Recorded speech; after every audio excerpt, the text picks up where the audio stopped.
बिहार बदलना है कि नहीं बदलना है?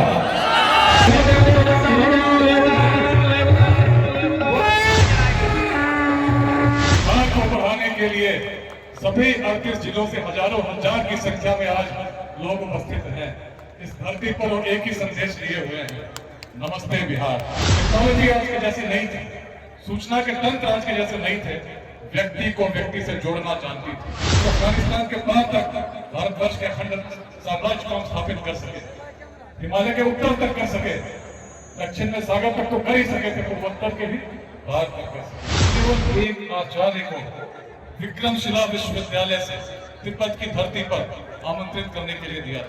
नमस्ते बिहार के संकल्प को वर्ण रखेंगे, एक एक व्यक्ति को जोड़ेंगे, 2047 तक एक विकसित बिहार बनाएंगे। कोटा में शिक्षक भी बिहार के अधिकांश है, विद्यार्थी भी अधिकांश है। आखिर ऐसी दुर्दशा क्यों हुई? इतनी पीड़ा हुई कि कौन ऐसा व्यक्ति है, कौन ऐसे व्यक्ति हैं जिनके कारण आज बिहार की ऐसी दुर्दशा हो? युवा भी जाता है, उसको बिहारी शब्द बोलकर अपमानित किया जाता है। उस बिहारी शब्द से जिसको सम्मान का प्रतीक होना चाहिए, किसने उसको अपमान का सूचक बना दिया? बिहार के चर्चित आईपीएस अधिकारी विकास वैभव के आह्वान पर 10 दिसंबर को बेगूसराय के जीडी कॉलेज परिसर में नमस्ते बिहार कार्यक्रम का आयोजन किया गया। पिछले 3 वर्षों से लेट्स इंस्पायर बिहार के माध्यम से बिहार के लाखों युवाओं को अपने अभियान से जोड़ चुके आईपीएस विकास वैभव के इस कार्यक्रम पर दिल्ली से लेकर पटना तक के तमाम राजनीतिज्ञों की नजर थी। पहले आपको दिखाते हैं कि कार्यक्रम में भीड़ कितनी जुटी और क्या कुछ कहा विकास वैभव ने। करें बिहार,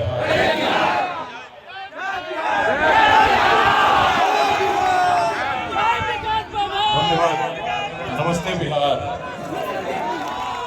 इस नमस्ते बिहार के संकल्प को वर्ण रखेंगे, एक एक व्यक्ति को जोड़ेंगे, हर गांव के हर जन तक पहुंचेंगे और मिलकर हम ही लोग बिहार को पुनः स्थापित करेंगे, 2047 तक एक विकसित बिहार बनाएंगे। सभी को हार्दिक आभार, नमस्ते बिहार।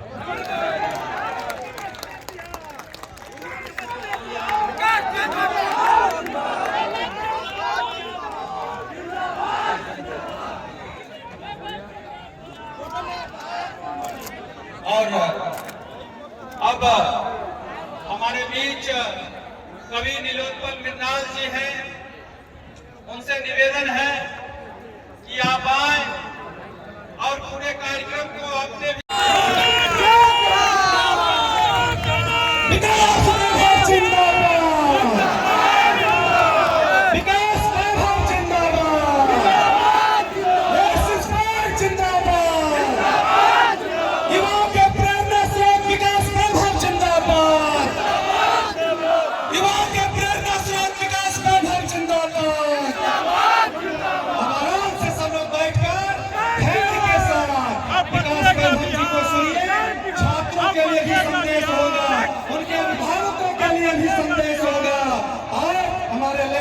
के साथियों के लिए भी संदेश होगा और बिहार कैसे बदलेगा इसके लिए भी संदेश होगा।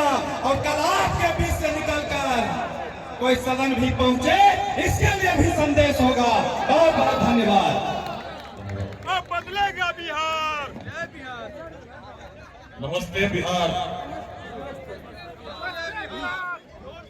सबसे पहले पूरे बिहार के सभी 38 जिलों से यहाँ पर हर एक एक व्यक्ति का, एक एक पुरुष का, एक एक महिला का, एक एक युवा का हृदय से नमन करता हूँ, अभिनंदन करता हूँ। राष्ट्रकवि दिनकर की भूमि को नमन करता हूँ, अपने पूर्वजों की भूमि को नमन करता हूँ, मां गंगा को नमन करता हूँ, मिथिला की भूमि को नमन करता हूँ, मिथिला भगत के संगम स्थली बेगूसराय जिले को नमन करता हूँ। भारतवर्ष उज्जवल हो, भारत का भविष्य उज्जवल हो।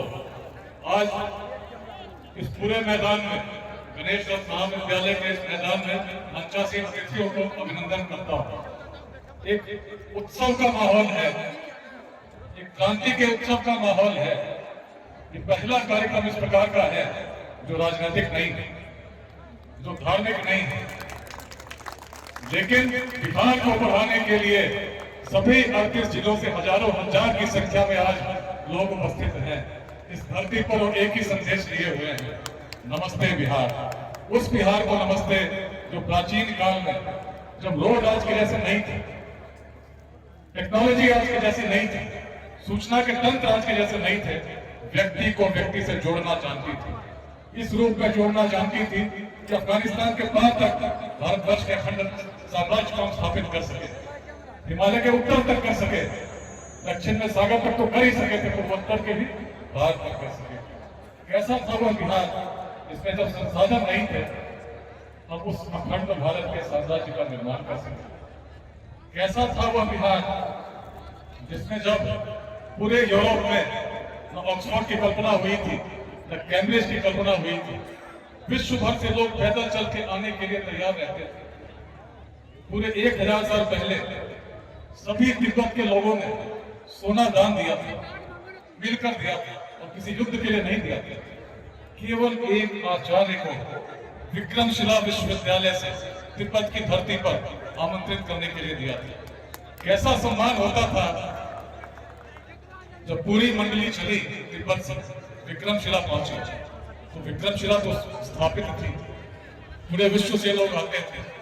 आचार्यों को लगा कि यदि यहाँ से कोई चले जाएंगे ठंडे देश में आयु कम हो जाएगा, उन्होंने मना कर दिया। राजा लाल लामा बड़े परेशान हुए, लगा और राशि कैसे लाए, शायद राशि कम थी।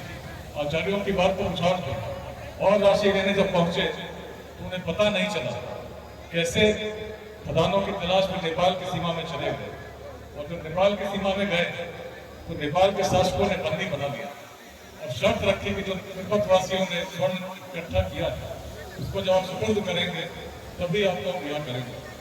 राजा बड़े निराश हुए, पुत्र उनके सामने आए। राजा के पुत्र ने पूछा तो राजा ने कहा, जिस राशि को ज्ञान के लिए संग्रह हर तिब्बतवासी ने किया है उसको व्यर्थ नहीं जाने, उसको ज्ञान की भूमि बिहार की ओर भेजो, विक्रमशिला के आचार्यों से पुनः आमंत्रित करो।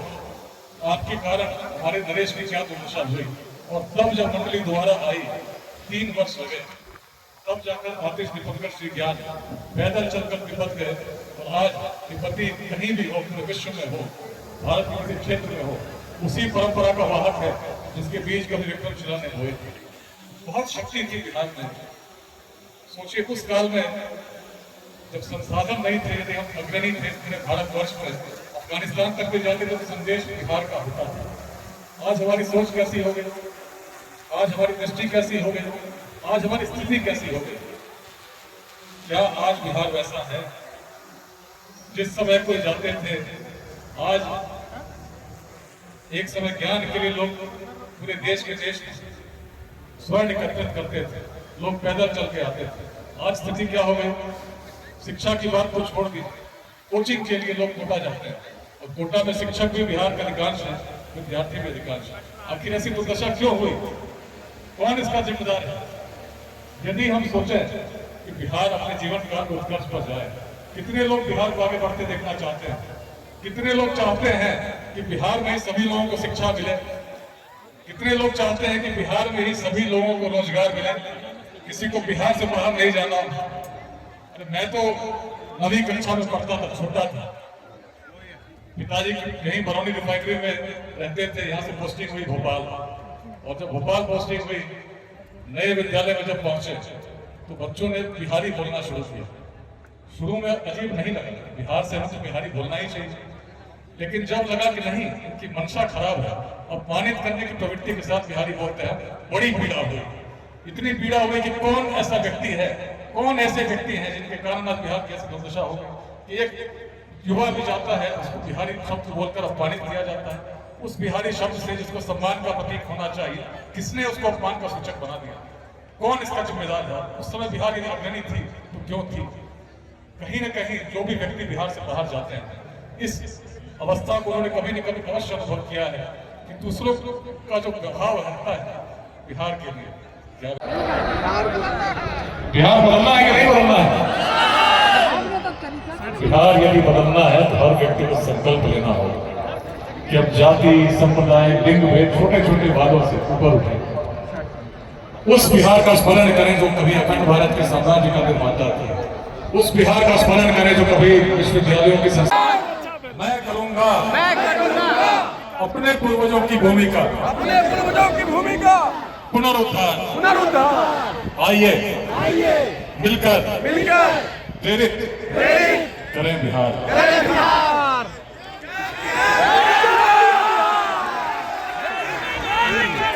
धन्यवाद। नमस्ते बिहार। इस नमस्ते बिहार के संकल्प को वरण रखेंगे, एक एक व्यक्ति को जोड़ेंगे, हर गांव के हर जन तक पहुंचेंगे और मिलकर हम ही लोग बिहार को पुनर्स्थापित करेंगे। 2047 तक एक विकसित बिहार बनाएंगे। सभी को हार्दिक आभार। नमस्ते बिहार।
50,000 के करीब भीड़ जुटी और विकास वैभव ने कोई भी राजनीतिक बात नहीं कही।